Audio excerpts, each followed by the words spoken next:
Today's tale reminds us that no matter where life takes you, dignity and respect are things no one can take away.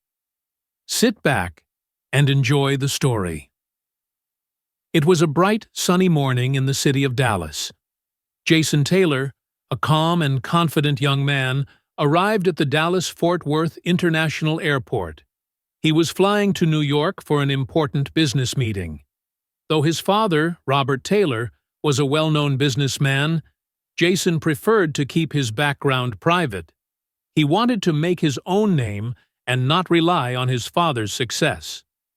Jason was dressed casually in a neat black hoodie, jeans, and sneakers, and he walked through the airport just like any other passenger. No one paid him much attention, which suited him just fine. But that was about to change.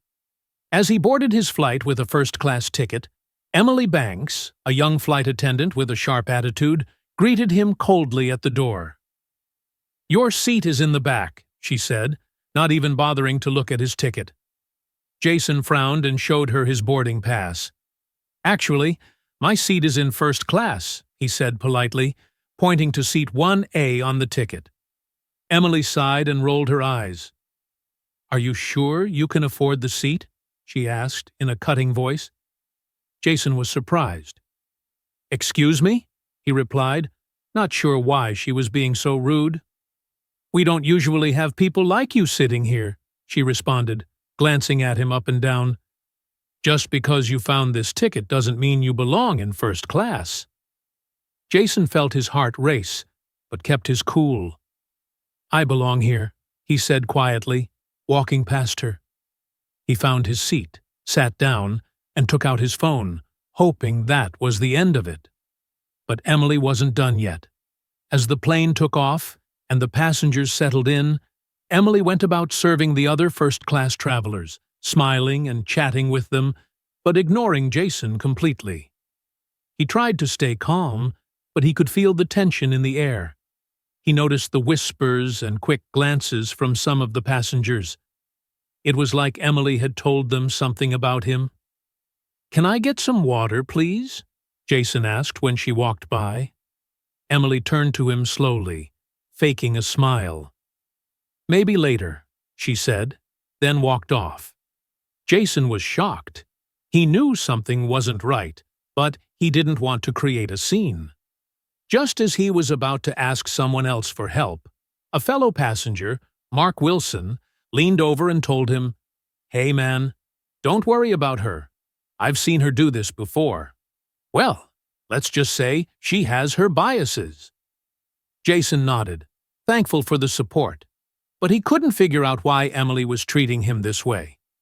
It was 2024, in a country where he thought everyone was treated equally. Yet here he was, caught in a silent storm of unfair treatment throughout the flight.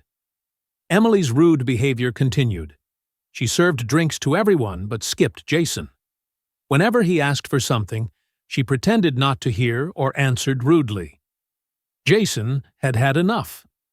Halfway through the flight, he stood up and walked to the front of the plane to ask for the head of customer service. That's when everything started to come apart.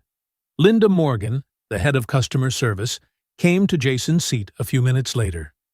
She smiled warmly and asked what the problem was. Jason, still calm but clearly frustrated, explained what had been happening. "I've asked multiple times for simple things like water, and each time I've been ignored or treated rudely by your flight attendant," Jason said. "I don't understand why." Linda's face grew serious. "I'm very sorry about that, Mr. Taylor. I'll handle it right away." When Emily overheard the name Taylor, her face turned pale.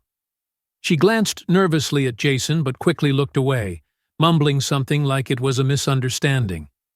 Linda looked puzzled but assured Jason, "Mr. Taylor, I deeply apologize.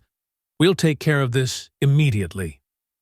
As Linda left, Jason sat back down, trying to calm himself.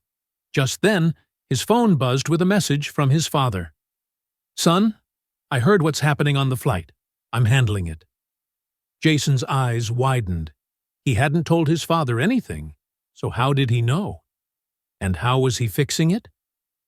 Moments later, Emily returned with a pale and shaky face. "I'm sorry, Mr. Taylor. I didn't realize."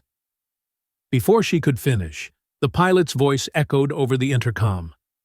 "Ladies and gentlemen, we apologize for any inconvenience. We've been informed of a customer service issue and are working to resolve it. Thank you for your patience." Jason glanced around, confused. What had his father done? As the plane descended toward New York, the atmosphere on board had changed. Emily, who had been so rude before, now looked embarrassed and scared. She avoided Jason's gaze, and when the plane landed, she disappeared quickly before most passengers could leave. Once Jason got off the plane, he was met by two staff members from Strauss Airways, the airline his father owned. They led him to a private lounge where he was met by Linda and the airline's CEO, his father, Robert Taylor. "Son," Robert said, shaking his head, "I've dealt with the situation. Emily has been removed from duty." Jason sighed. "Dad, I didn't want special treatment. I just wanted to be treated with respect, like anyone else." "I know, son," Robert said softly. "But sometimes people need a wake-up call." He paused, looking at Jason with pride. "You've made your own way in life, and no one has the right to treat you any less." Jason nodded, feeling the weight of his father's words. He realized that there would always be people like Emily, those who judge others without knowing their story. But what mattered most was how he responded to her rude behavior. As Jason left the airport, he thought about Emily's reaction when she learned who he was. He hoped she had learned something from this, but he knew the lesson wasn't just for her. It was about standing up for what was right, no matter who you were.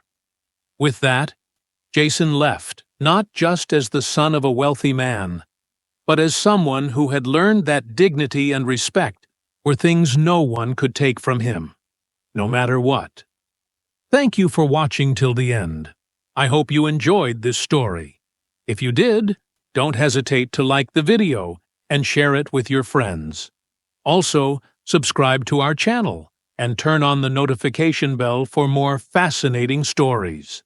Have a nice day.